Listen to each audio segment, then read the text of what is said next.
ഈ two countries എന്ന് പറയുന്ന സിനിമയിൽ ദിലീപ് മമത മോഹൻദാസിനോട് പറയുന്നൊരു ഡയലോഗ് ഉണ്ട്. ആ ഒരു ഡയലോഗ് ഇങ്ങനെയാണ്: how many fathers and mothers you have, I want the complete list before the sunrise. അതുപോലൊരു ചോദ്യമാണ് എനിക്ക് റോമൻ റൈറ്റ്സിനോട് ചോദിക്കാനുള്ളത്: how many cousins you have, I want the complete list before the sunrise. ഈ ഒരു അനോവ ഫാമിലി ഏതൊക്കെ രീതിയിലാണ് പോയേക്കുന്നത് ഒരു പിടിയില്ല.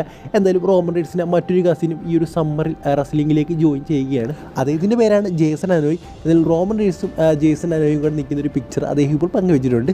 എന്തായാലും ജേസൺ അനോയും അദ്ദേഹത്തിൻ്റെ കരിയറിൻ്റെ സ്റ്റാർട്ട് കുറിക്കുകയാണ്. എന്തായാലും ഏത് റെസ്ലിംഗ് കമ്പനിയിലാണ് അദ്ദേഹം ജോയിൻ ചെയ്യുന്നത് എന്നുള്ള കാര്യങ്ങളൊന്നും പറഞ്ഞിട്ടില്ല. റെസ്ലിംഗിലേക്ക് ഈ ഒരു സമ്മറി ചൂട് വെക്കുക മാത്രമാണെന്നാണ് അദ്ദേഹം പറഞ്ഞിരിക്കുന്നത്. എന്തായാലും ഇപ്പോൾ പലരും ചോദിക്കുന്ന ഒരു ചോദ്യമായിരിക്കും: അദ്ദേഹം ബ്ലഡ് ലൈനിൽ ജോയിൻ ചെയ്യുമോയെന്ന്. എന്തായാലും അതിനൊന്നും സമയമായിട്ടേ ഇല്ല. ഇപ്പോൾ പിന്നെ അദ്ദേഹത്തെക്കാട്ടി മുമ്പേ റെസ്ലിംഗിലേക്ക് വന്നിട്ടുള്ള അനോവ ഫാമിലിയിലെ കുറേയധികം മെമ്പേഴ്സ് ഇനിയുണ്ട്. അത് ജേക്കബ് ഫട്ട് പോലുള്ള താരങ്ങളുണ്ട്. അവരൊന്നും മെയിൻ സ്ട്രീമിലേക്ക് ഇതുവരെ വന്നിട്ടില്ല. സോ അദ്ദേഹത്തിന് ഡബ്ല്യുഡബ്ല്യുയിലേക്ക് എത്തുക അല്ലെങ്കിൽ ബ്ലഡ് ലൈൻ ജോയിൻ ചെയ്യുക എന്നുള്ളതൊക്കെ വലിയ പ്രോസസ്സാണ്. എന്തായാലും ബ്ലഡ് ലൈൻ ഇപ്പോൾ ഒരു ഡൗൺഫാളിലാണ്. സോ ഇനി ബ്ലഡ് ലൈൻ തിരിച്ചു വരുമ്പോൾ ഇവരെല്ലാം കൂടെ ചേർത്ത് നമുക്ക് ടീം ഉണ്ടാക്കാം, അതായത് ഒരു ഫാക്ഷൻ ഉണ്ടാക്കാം. എന്തായാലും അത് വേറെ ലെവലായിരിക്കും. സോ നമുക്ക് ഫ്യൂച്ചറാണ്, എന്താണെന്നും പറയാൻ സാധിക്കുന്നില്ല. എന്തായാലും നടക്കുമെന്ന് പറയാം. സോളോസിക്കോ നമ്മൾ ആരെങ്കിലും വിചാരിച്ചു അദ്ദേഹം ഈ ഒരു ലെവലിലേക്ക് വരും, NXT വന്ന് പെട്ടെന്ന് തന്നെ ഡബ്ല്യുഡബ്ല്യുഇ മെയിൻ ബ്രാൻഡിലേക്കൊക്കെ വരുമെന്ന്? അത് ഈ ഒരു അനോവൻ ഫാമിലിയുടെ ഒരു കരുത്ത് കൊണ്ട് മാത്രമാണ് സോളോസിക്കോ ഇത്ര പെട്ടെന്ന്, അതായത് ബ്ലഡ് ലൈൻ എന്ന് പറയുന്ന ഒരു ഫാക്ഷൻ ക്രിയേറ്റ് ചെയ്യണം, അതിന് കുറച്ചുകൂടെ മെമ്പേഴ്സ് വേണം. അതുകൊണ്ടൊക്കെയാണ് സോളോസിക്കോ ഡബ്ല്യുഡബ്ല്യുഇ മെയിൻ ബ്രാൻഡിലേക്ക് എത്തിയതും ബ്ലഡ് ലൈൻ്റെ ഒരു വലിയ ഭാഗമായിട്ട് പറയുന്നത്. ഇപ്പോൾ ഒരു ജോൺസിനെ വരെ പരാജയപ്പെടുത്തി ഒരു മെയിൻ സൂപ്പർ സ്റ്റാർ എന്ന ലെവലിൽ നിൽക്കുന്നു. സോ അതുകൊണ്ട് തന്നെ ഇവരുടെ സാധ്യതകൾ നമുക്ക് തള്ളിക്കളയാൻ സാധിക്കുന്നില്ല. ഇവരിപ്പോൾ ഇത്രയും ബാക്കി നിൽക്കുകയാണെങ്കിൽ പോലും ഫ്യൂച്ചറിൽ പെട്ടെന്ന് ഡബ്ല്യുഡബ്ല്യുഇക്ക് വരാൻ പറ്റിയ താരങ്ങളാണ് ഇവരെല്ലാവരും തന്നെ. എന്തായാലും അതൊക്കെ അവിടെ നിൽക്കട്ടെ. നമുക്കിനി സോളോസിക്കോ കുറച്ച് കാര്യങ്ങൾ സംസാരിക്കുന്നുണ്ട്. അതായത് സോളോസിക്കോ ജോൺസിനെ പരാജയപ്പെടുത്തി കഴിഞ്ഞ് അദ്ദേഹം ഒരു മെയിൻ സ്ട്രീം റെസ്ലർ അല്ലെങ്കിൽ ഡബ്ല്യുഡബ്ല്യുഇയുടെ ടോപ്പ് റെസ്ലർ അല്ലെങ്കിൽ അത് ഡബ്ല്യുഡബ്ല്യുഇ സെല്ല് ചെയ്യും, അതായത് ഒരു ടോപ്പ് റെസ്ലറായിട്ട് അദ്ദേഹത്തെ കാണിച്ച് സോളോസിക്കോ ഒരു വേറെ ലെവൽ രീതിയിലൊക്കെ കാണിക്കും നമ്മളെല്ലാം വിചാരിച്ചു. പക്ഷേ ഇപ്പോൾ സംഭവിക്കുന്നത് നേരെ മറിച്ചാണ്. ഡൈവേൺസിൽ പരാജയപ്പെടുന്നു, സിംഗിൾസ് മാച്ചിൽ പരാജയപ്പെടുന്നു. അതായത് ജോൺസിനെ തോൽപ്പിച്ചത് വെറുതെ ആയിപ്പോയി എന്നാണ് ഇപ്പോൾ പലരും പറയുന്നത്. കൂടാതെ പല ആരാധകരും പറയുന്നുണ്ട് അതായത് സോളോസിക്കോ റോമൻ റൈറ്റ്സ് മാച്ചൊന്നും ഞങ്ങൾക്ക് കാണാൻ താല്പര്യമില്ല. കാരണം റോമൻ റൈറ്റ്സിനെ വളരെ വോസ്റ്റായിട്ടാണ്, റോമൻ റൈറ്റ്സ് അല്ല സോളോസിക്കോ വളരെ വോസ്റ്റായിട്ടാണ് ഇപ്പോൾ ഡബ്ല്യുഡബ്ല്യുഇ കാണിക്കുന്നത്. പിന്നെ റോമൻ റൈറ്റ്സ് സോളോസിക്കോ മാച്ചിന് വലിയ പ്രസക്തി ഇല്ലെന്നാണ് ആരാധകർ ഇപ്പോഴേ പറയുന്നത്. സോ എന്തുകൊണ്ടാണ് ഡബ്ല്യുഡബ്ല്യുഇ ഇങ്ങനെ കാണിച്ചെന്നറിയില്ല. കാരണം ജോൺസിനെ പോലൊരു ഇത്ര ടോപ്പായിട്ടുള്ള സൂപ്പർ സ്റ്റാറിനെ അവിടെ പരാജയപ്പെടുത്തുകയും അതായത് കംപ്ലീറ്റ്ലി ഡോമിനേറ്റ് ചെയ്ത് വിജയിക്കുകയായിരുന്നു. അത് ജോൺസിനെ എന്തെങ്കിലും മത്സരിച്ച് തോറ്റു എന്നും നമുക്ക് ഈ ഒരു മാച്ചിനെ പറയാൻ സാധിക്കില്ലായിരുന്നു. ഫുള്ളി സോളോസിക്കോ ഡോമിനേറ്റ് ചെയ്ത് ഈ ഒരു മാച്ചിങ് വിജയിക്കുകയായിരുന്നു. എന്നിട്ടാണ് ഡബ്ല്യുഡബ്ല്യുഇ ഇപ്പോൾ ഇങ്ങനെ സോളോസിക്കോയെ കൊണ്ട് കാണിക്കുന്നത്. എന്താണ് ഇതിൻ്റെ അർത്ഥമെന്നൊന്നും ഒരു പിടിയും കിട്ടുന്നില്ല. ജോൺസിനയുടെ ഉള്ള വിലയും പോയി. സോളോസിക്കോയ്ക്ക് അതിൻ്റെ ഒരു ഹൈപ്പ് ഡബ്ല്യുഡബ്ല്യുഇക്ക് നിലനിർത്താൻ സാധിച്ചില്ല. അത് ജയിച്ച് നല്ലൊരു ഹൈപ്പ് ഉണ്ടായിരുന്നു, പക്ഷേ ഡബ്ല്യുഡബ്ല്യുഇക്ക് നിലനിർത്താൻ സാധിച്ചില്ല. ആ ഡബ്ല്യുഡബ്ല്യുഇയുടെ പരാജയം തന്നെയാണ്. സോ നിങ്ങൾ ഇതിനെക്കുറിച്ച് പറയുക കമൻറ്റ് ബോക്സിൽ. കാരണം ഞാൻ ഈ സോളോസിക്കോ കുറച്ച് ഫേമസ് ആയപ്പോഴത്തേനും എല്ലാവരുടെയും DPയിലും അതുപോലെ തന്നെ ഇൻസ്റ്റാഗ്രാം സ്റ്റോറീസിലൊക്കെ സോളോസിക്കോവേ ആയിരുന്നു. എന്തായാലും അതുകൊണ്ട് തന്നെ നല്ല ഫാൻസ് കേരളത്തിൽ തന്നെ ഇതിലുണ്ടായിരുന്നു. സോ ഇപ്പം ഫാൻസ് ഉണ്ടോ ഇല്ലയോ എന്നുള്ള കാര്യങ്ങളൊക്കെ നിങ്ങൾ കമൻറ്റ് ബോക്സിൽ നിന്ന് രേഖപ്പെടുത്തുക. ഇതിലും സോളോസിക്കോയുടെ ഇപ്പോഴത്തെ അവസ്ഥയെക്കുറിച്ച് നിങ്ങൾ കമൻറ്റ് ബോക്സിൽ കമൻറ്റ് ചെയ്യുക. എന്താണ് അദ്ദേഹം കുറച്ചുകൂടി ഇമ്പ്രൂവ് ചെയ്യാൻ വേണ്ടതെന്ന് നിങ്ങൾ കമൻറ്റ് ബോക്സിൽ പറയുക. ഈ അടുത്ത അപ്ഡേറ്റ് എന്ന് പറയുന്നത് നമുക്ക് എല്ലാവർക്കും അറിയാവുന്ന ഒരു കാര്യമാണ്. സെത്ത് റോളിൻസിന് പരിക്കാണ്.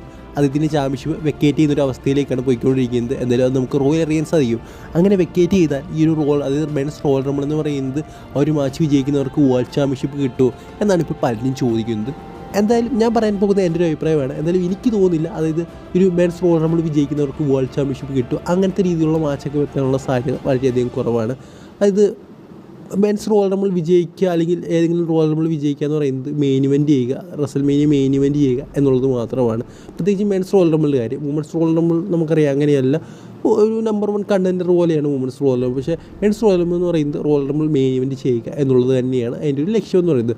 സോ സാധ്യതകൾ അത് തന്നെയുള്ളൂ. ഇതൊരു വേൾഡ് ചാമ്പ്യൻഷിപ്പിന് വേണ്ടിയുള്ള മാച്ചായിട്ടൊന്നും അത് റോയൽ റംബിൾ മാച്ച് അങ്ങനെയൊന്നും മാറാനുള്ള സാധ്യതകളൊക്കെ വളരെയധികം കുറവാണ്. പിന്നെ ഇത് ഡബ്ല്യുഡബ്ല്യുഇയുടെ പ്രശ്നം തന്നെയാണ്. കാരണം റെസൽമേനിയ വരികയാണ്, സെത്ത് റോളിൻസിനെ ഡബ്ല്യുഡബ്ല്യുഇ ഉറപ്പായിട്ട് സേവ് ചെയ്യണം. എങ്ങനെയാണ് ഇപ്പോൾ റോമൻ റൈറ്റ്സിനെ സേവ് ചെയ്ത് ഡബ്ല്യുഡബ്ല്യുഇ വെച്ചിരിക്കുന്നത്?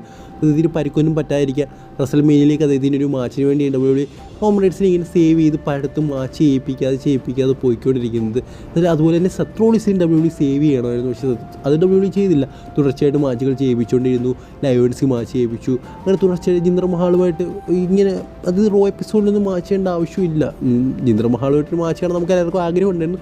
പക്ഷേ ഈ റോ എപ്പിസോഡിലൊന്നും മാച്ച് ചെയ്യേണ്ട ആവശ്യമില്ല. കാരണം റെസൽമേനിയയിലേക്ക് ഉറപ്പായിട്ടും ഒരു CM Punk അതുപോലെ തന്നെ സെത്ത് റോളിൻസ് തമ്മിലുള്ള മാച്ച് സേവ് ചെയ്യണമായിരുന്നു. അതിന് സെത്ത് റോളിൻസിനെ സേവ് ചെയ്ത് വെക്കണമായിരുന്നു. പക്ഷേ ഡബ്ല്യുഡബ്ല്യുഇ അത് ചെയ്തില്ല. അത് വലിയൊരു തെറ്റായിട്ട് തന്നെയാണ് എനിക്ക് തോന്നുന്നത്. ഇപ്പോൾ CM Punkനെ എങ്ങനെയാണോ സേവ് ചെയ്യുന്നത്, CM Punkനെ നിങ്ങൾ നോക്കുക, വലിയ മാച്ചോ സെഗ്മെൻറ്റ്സോ ഒന്നുമില്ല. കാരണം ഡബ്ല്യുഡബ്ല്യുഇ CM Punkനെ റെസൽമേനിയയിലേക്ക് സേവ് ചെയ്ത് വെച്ചേക്കാണ്.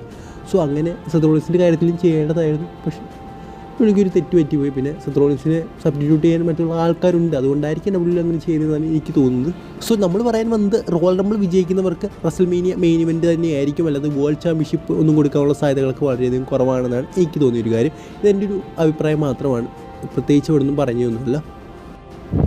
ഇനി അടുത്ത അപ്ഡേറ്റ് എന്ന് പറയുന്നത് ഡാമേജ് കൺട്രോൾ ഒരു പോസ്റ്റ് സോഷ്യൽ മീഡിയ ഇട്ടിരുന്നു. അതിൻ്റെ അടിയിൽ സിയമങ് ചെയ്തൊരു കമൻറ്റാണ്. അത് സിയമങ്ങിൻ്റെ കമൻറ്റ് ഇങ്ങനെയാണ്, അതായത് ഞാൻ ഈ ഒരു ഫാക്ഷനിലേക്ക് ജോയിൻ ചെയ്യാനുള്ള ആപ്ലിക്കേഷൻ കൊടുത്തിരുന്നു, പക്ഷേ ഇതുവരെ കറക്റ്റായിട്ടുള്ള വിവരമൊന്നും കിട്ടിയില്ലെന്നാണ് സിയമങ് ഇപ്പോൾ ആ ഒരു കമൻറ്റിലൂടെ പറയുന്നത്. സോ സിയമങ് ഡാമേജ് കൺട്രോളിൽ ചേരാൻ താല്പര്യപ്പെടുന്നു എന്നായിരിക്കും നിങ്ങൾ ഇതിലൂടെ വിശ്വസിക്കുന്നത്. എനിക്കങ്ങനെ തോന്നുന്നില്ല, കാരണം അദ്ദേഹം ഇങ്ങനെ എപ്പോഴും സോഷ്യൽ മീഡിയ ഇപ്പോൾ അദ്ദേഹം നല്ല രീതിയിൽ ഉപയോഗിക്കുന്നുണ്ട്, പല സ്റ്റോറികൾ ഇടുന്നുണ്ട്. എന്തായാലും അതിൻ്റെ ഭാഗമായിട്ട് ചെയ്ത് എന്തെങ്കിലും ആയിരിക്കും എന്നാണ് എനിക്ക് തോന്നുന്നത്. ഒരു വുമൺ ഫാക്ഷനാണ് ഡാമേജ് കൺട്രോൾ എന്ന് പറയുന്നത്, അതിലേക്ക് അദ്ദേഹം ചെയ്യുന്നത് എന്തിനാണെന്ന് എനിക്കറിയില്ല. സോ എനിക്ക് തോന്നുന്നില്ല അദ്ദേഹം ചുമ്മാ അതെന്തോ, എനിക്ക് തോന്നുന്നു ബെയിലി അവരുമായിട്ട് എന്തൊക്കെ ഇഷ്യൂ ഉണ്ടെന്ന് തോന്നുന്നു, അതുമായിട്ട് ബന്ധപ്പെട്ട് ജസ്റ്റ് ഇട്ട കമൻ്റ് ആണെന്നാണ് എനിക്ക് തോന്നിയൊരു കാര്യം.